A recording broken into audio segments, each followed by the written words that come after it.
Et nous donnons la parole à Marion Burnier et Guillaume Herzberg de Lyon pour nous parler de la mise en lumière de l'intérêt de l'arthroscopie du coude en 2020. Je vous remercie, Monsieur le Président, Monsieur le Secrétaire général, Monsieur le Président de séance. Je vous remercie de me donner l'opportunité de réaliser cette présentation. C'est un honneur pour moi d'être présente.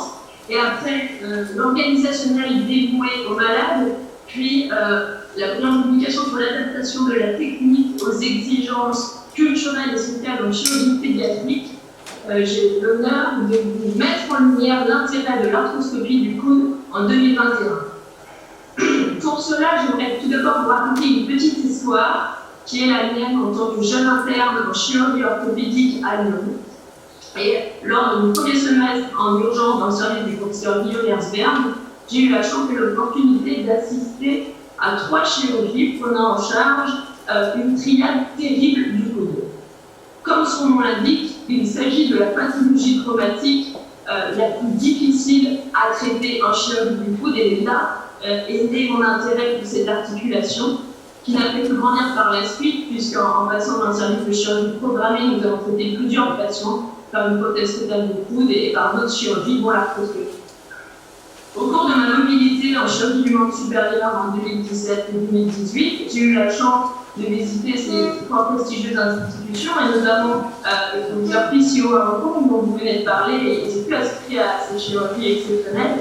Mais également, j'ai pu suivre à la même clinique le professeur Sean O'Driscoll, qui est un chirurgien spécialisé en chirurgie du coude, un expert dans ce domaine, et qui est notamment un pionnier à qui l'on voit en partie le développement de la chirurgie arthroscopique du coude, et donc j'ai pu continuer à avoir mon intérêt grandir pour cette articulation et des connaissances se développer à cette méthode.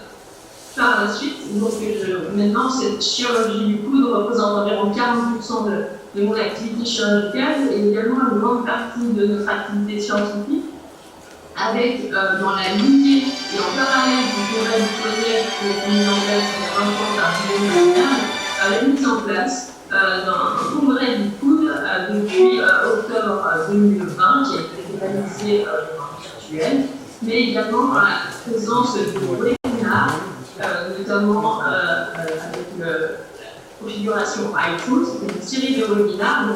Autour du premier, en novembre 2020, nous avons eu l'honneur d'avoir le professeur Pierre Mansa pour la chirurgie arthroscopique du coude. Pour reprendre l'histoire du coude et de l'arthroscopie, on doit revenir en 1955 à Montanelli, qui est vraiment l'un des précurseurs pour l'ensemble de la chirurgie arthroscopique du membre supérieur. Puis vous voyez que la première arthroscopie du coude visée thérapeutique était réalisée pour l'exérèse de corps étrangers en 1985. Par la suite, dans les années 90, les professeurs O'Driscoll et Morel de nos cliniques ont largement participé au développement de cette technique, d'abord à visée diagnostique, puis on peut le voir à visée thérapeutique par le traitement de l'épiconomie latérale, dans Moïsa en 2007 en retirant des ostéoïdes sous arthroscopie, et encore récemment, Sean O'Driscoll a montré l'intérêt de l'arthroscopie dans l'exérèse d'ossification et thérapeutique. Le coude est en effet une articulation exigeante, et on le voit bien puisque rien qu'il faut mettre la main à la bouche, mais il faut avoir un coude mobile. Et c'est pourquoi il est extrêmement rare de réaliser une arthrodèse du coude qui empêche, par définition, tout mouvement et le secteur fonctionnel de cette articulation qui est de 100 degrés. D'ailleurs, il ne s'agit pas d'une, mais de 3 articulations qui nécessitent donc une prise en charge spécialisée, une rééducation précoce, et pour cela, des abords mini-invasifs, d'où l'intérêt de l'arthroscopie, qui peut être à la fois diagnostique, mais également thérapeutique et pronostique. Elle nous permet, comme cela a été le cas il y a une trentaine d'années pour la chirurgie arthroscopique de l'épaule, de mieux comprendre les pathologies, de découvrir de nouvelles pathologies et ainsi d'élargir nos indications.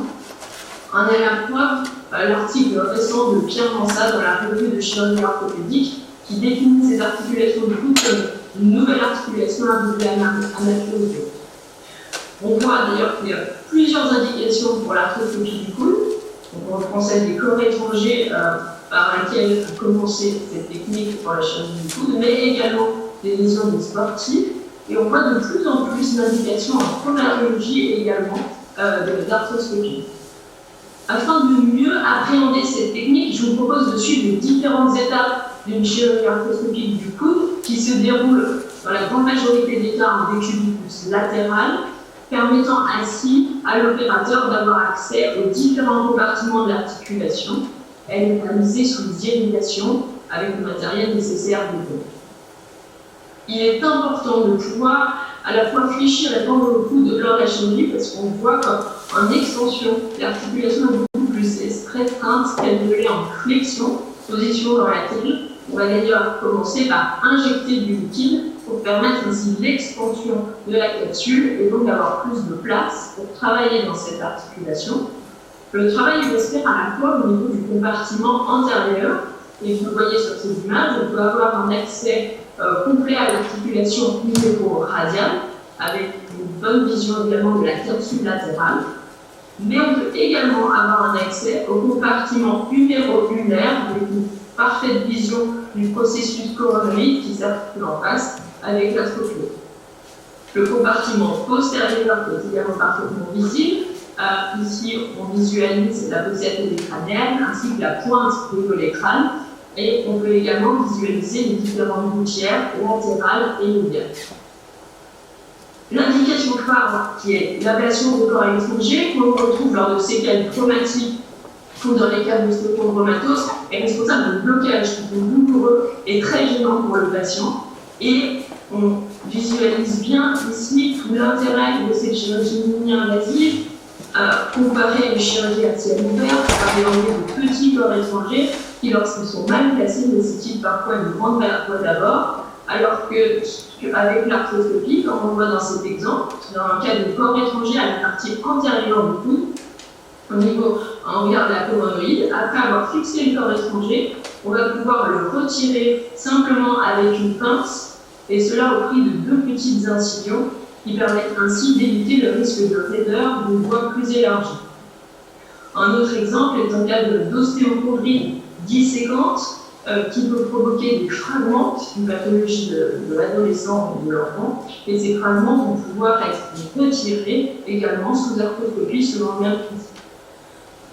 De même chez les jeunes adultes, alors aux États-Unis, on a de plus en plus de jeunes adultes avec des raideurs qui sont liées parfois à la pratique intensive du bodybuilding, ou en France, ce qu'on appelle le crossfit, l'entraînement à fois réalisé par les jeunes personnes, qui peut provoquer donc ces raideurs, et de plus en plus d'articles recommandent le traitement arthroscopique, la libération de l'articulation par arthrolyse du coude, qui permet une meilleure récupération. Et les recommandations de cette revue de la littérature est vraiment de pratiquer une chirurgie la moins invasive possible. Voici d'ailleurs un exemple d'une patiente qui avait une raideur du coude. Au niveau de la partie antérieure, au niveau du compartiment antérieur, on a pu réséquer une pointe de la coronoïde, mais également une partie de la capsule antérieure. Et on voit d'ailleurs sur ces images en bas à droite le résultat après résection qui permet de voir le muscle brachialis antérieur, signe que la résection a été correctement réalisée. À la partie postérieure, il y avait un comblement de la fossette crânienne qui, on l'explique aisément, peut provoquer un déficit d'extension du coude. On a ainsi pu réséquer sous arthroscopie ce comblement os au niveau de la fossette crânienne, et on peut même réaliser carrément en trou une trépanation, cette fossette crânienne permettant ainsi une meilleure extension du coude.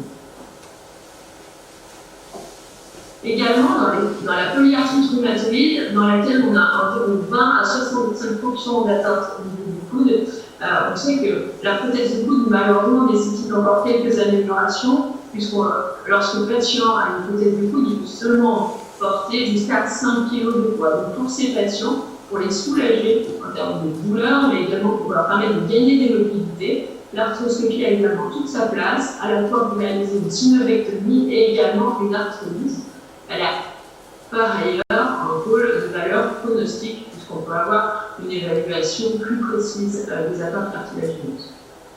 Concernant les pathologies sportives ou du travail hors manuel, il est important de citer l'épicondylite latérale, qui est une pathologie musculo-squelettique et qui est considérée comme un problème de santé publique presque majeur, puisque un patient travaillant manuel atteint d'une épicondylite résistante au traitement médical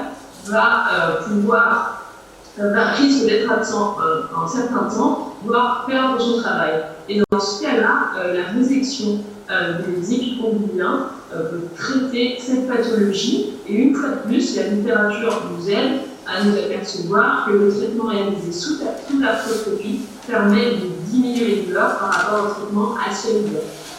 Voici un exemple d'un patient avec une épicondylite au niveau de l'inflammation de l'insertion de l'extenseur coralliel du cas. Et on voit ici le résultat après résection du tissu atteint. Par ailleurs, dans cet exemple, le patient, et cela n'avait pas été diagnostiqué avant, a également une plica, c'est une frange synoviale au niveau radio-héméral, qui est parfois responsable de ressaut, mais chez ces patients trop douloureux et qui bougent moins leur cou, ce n'est pas forcément une zone de dominance avant l'opération, et on peut ainsi, grâce à l'arthroscopie, faire à la fois le diagnostic et traiter la lésion.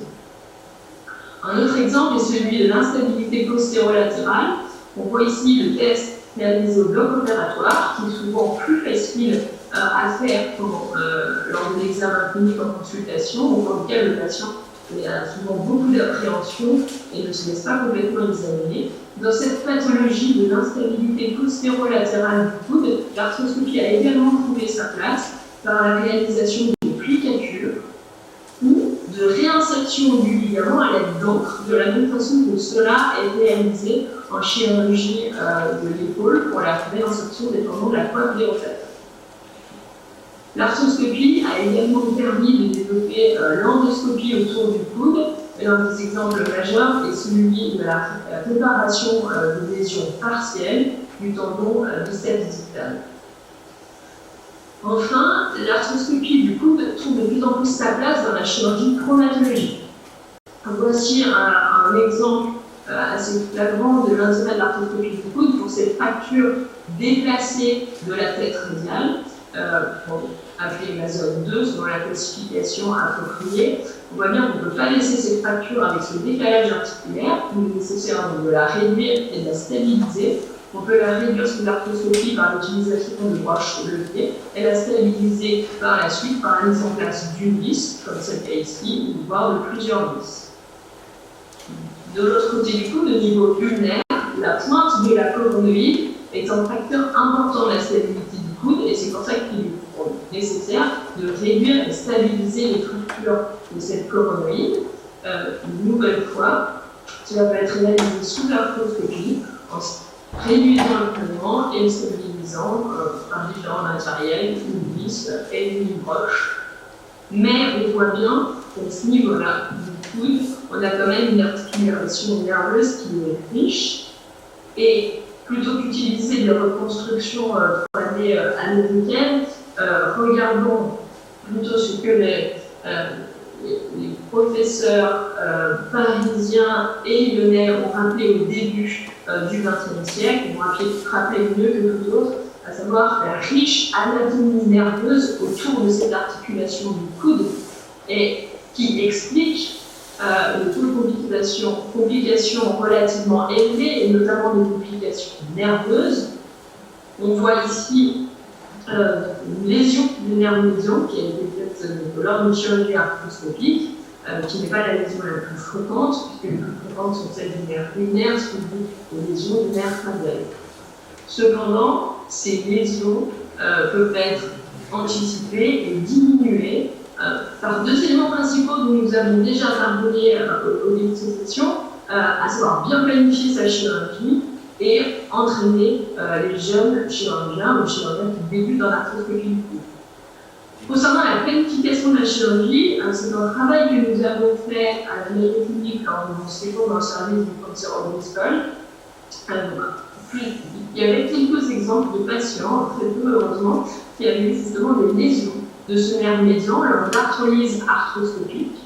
ces patients ont été revus, et notamment leur imagerie. On a pu s'apercevoir que c'était des patients qui avaient un muscle brachialis vide. En remontant l'histoire du patient, il s'avérait que c'était des patients qui avaient des fractures de la palette minérale très vite placées dans l'enfance. Et au scanner, on voit bien sur cet exemple, un muscle brachialis vide et un nerf médian qui était vraiment au contact de la corticale antérieure, en lieu et place du shaver qui vient réaliser l'arthrolyse du coude. Donc, afin d'attirer l'attention sur ce type de lésions et surtout de pouvoir les tenir et les éviter, nous avons mis en place des mesures qui sont réalisées très facilement sur le scanner préopératoire du patient et la distance entre la corticale antérieure et le nerf médian, ainsi que l'épaisseur et la largeur du muscle brachialis antérieur. Ensuite, concernant l'entraînement des chirurgiens et les connaissances, nous y participons en continuant le congrès sur le coude mis en place avec Guillaume Herzberg, en parallèle du congrès du poignet que nous organisons chaque année en octobre. Donc, bienvenue au prochain congrès en octobre 2021. Et puis enfin, pour l'entraînement, il y a aussi un nouveau cours d'arthroscopie qui va être mis en place à partir de février 2022, auquel je participe à l'EFI. Je vous remercie. Merci Marion, qui est le représentante avec Guillaume Herzberg de la chirurgie lyonnaise et qui nous apporte une contribution très importante, surtout par leur relation avec les différentes écoles internationales. Et d'autre part, Pierre Mansat, qui représente la chirurgie toulousaine, qui dans l'avant-garde, effectivement, dans cette chirurgie de l'arthroscopie qui nous a été très bien démontrée, et qui, je dirais, le digne successeur de son père, qui a eu la même, disons, attitude au niveau de l'épaule il y a bien longtemps. Et je le remercie. On leur donne la parole. Donc, Pierre Mansat. Merci beaucoup, Monsieur le Président, Monsieur le modérateur de séance, Monsieur le Secrétaire général, chers confrères. Je vous remercie de m'avoir choisi pour modérer cette présentation réalisée par le Dr Marion Burnier aux côtés de Guillaume Herzberg. Je la remercie pour cette intervention et cette présentation très claire qui décrit parfaitement l'évolution des techniques de l'arthroscopie du coude. Alors, dans sa présentation, le docteur Marion Burnier a cité un article récent qui parlait du coude comme une articulation actuellement à maturité. Alors, pourquoi cet article? Pourquoi articulation à maturité? En effet, l'articulation du coude a souvent fait peur aux chirurgiens orthopédistes, fait peur quand il s'agit d'une petite articulation, une articulation qui est serrée, avec des éléments vasculo-nerveux qui, sur toute la périphérie, en avant, en arrière, en dedans, en dehors.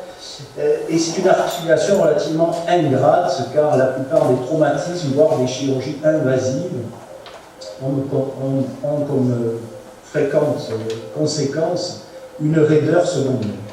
Donc c'est vrai que les chirurgiens orthopédistes ont souvent évité le coude, parfois en le traitant de manière, je dirais, désinvolte ou en évitant de le traiter, ce qu'on appelle le coude négligé ou le neglect elbow, en le plâtrant, en évitant des chirurgies invasives pour éviter justement les complications, qu'elles soient de raideur ou vasculo-nerveuses. Grâce à l'arthroscopie et aux travaux initiaux cités par Marion Burnier de Chalon-Bristol à la Mayo Clinique, dans le début des années 90, l'articulation du coude est un petit peu arrivée petit à petit au premier plan, si j'ose dire, puisque on a insisté sur la connaissance de l'anatomie articulaire, l'anatomie périphérique, pour bien individualiser les repères des structures vasculo-nerveuses. Des techniques adaptées d'arthroscopie ont été développées pour au départ des gestes simples, puis petit à petit pour des gestes de plus en plus, je dirais, complexes. Et enfin, ce qui a été cité, c'est l'enseignement de cette technique, bien sûr, aux différents élèves, pour pouvoir développer cette technique. Et il est vrai que grâce à cette technique, nous réalisons maintenant de plus en plus de gestes de chirurgie qui étaient peut-être évités lorsque l'arthroscopie n'était pas utilisée, qui se font en ambulatoire, avec une morbidité qui est maîtrisée, en tout cas qui est minimale, permettant des résultats tout à fait satisfaisants sur le plan de l'antalgie, sur le plan de la fonction, et avec des complications secondaires qui sont minimes. Donc voici un petit peu l'évolution de la chirurgie, je dirais, du coude et l'avènement de l'arthroscopie qui a fait un petit peu bouger les lignes et qui permet maintenant de traiter la plupart des pathologies, qu'elles soient des pathologies même extra-articulaires, comme la pathologie tendineuse, les épicondylites, voire des pathologies articulaires. Alors il est vrai que l'enseignement est fondamental dans cette technique parce qu'il y a des risques qu'il faut maîtriser. Il faut en effet que le chirurgien connaisse ses limites et qu'il reste quelque part dans sa zone d'expertise. Et Sean O'Driscoll, à la Mayo Clinic, avait défini finalement une progression dans les gestes possibles à réaliser sous arthroscopie en fonction de son niveau de compétence. Les gestes les plus simples, comme on l'a dit, étant l'ablation de corps étrangers libres intra-articulaires, qui pouvaient évoluer vers des gestes beaucoup plus complexes, comme l'arthrolyse chirurgicale sous arthroscopie, qui en plus de l'ablation de corps étrangers, de la synovectomie, de la résection d'ostéophytes, permet de réaliser également des capsulectomies antérieures et postérieures sous arthroscopie, voire, comme l'a bien montré Marion Blonier, le traitement de certaines fractures, éventuellement assistées sous arthroscopie, qui, vous le comprenez, entraîne des résultats fonctionnels, en tout cas sur la récupération, bien meilleurs finalement que la chirurgie traditionnelle à ciel ouvert. Donc, je remercie Marion d'avoir pris ce sujet spécifique et surtout de continuer à le développer. Et c'est vrai que c'est grâce à son parcours, tout d'abord aux côtés du professeur Guillaume Herzberg à Lyon, puis sur son année de mobilité où elle a bien choisi les centres, je dirais, de pointe dans l'arthroscopie, que ce soit du poignet ou du coude. Et c'est vrai que à la fois dans l'enseignement qu'elle prodigue aux côtés de Guillaume Herzberg, comme elle vous l'a montré par ses séances mensuelles à Lyon, mais également par le projet de développer à l'IRCAD la formation pour les jeunes orthopédistes de l'arthroscopie du coude, qui finalement était une séance de formation qui n'existait pas. On formait sur l'épaule, on formait sur le genou, on formait sur le poignet, mais il n'y avait pas de formation sur le coude.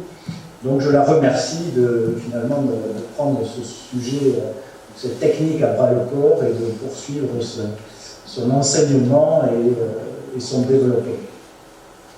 Merci beaucoup. Merci Marion Blonier, merci Pierre Mansart.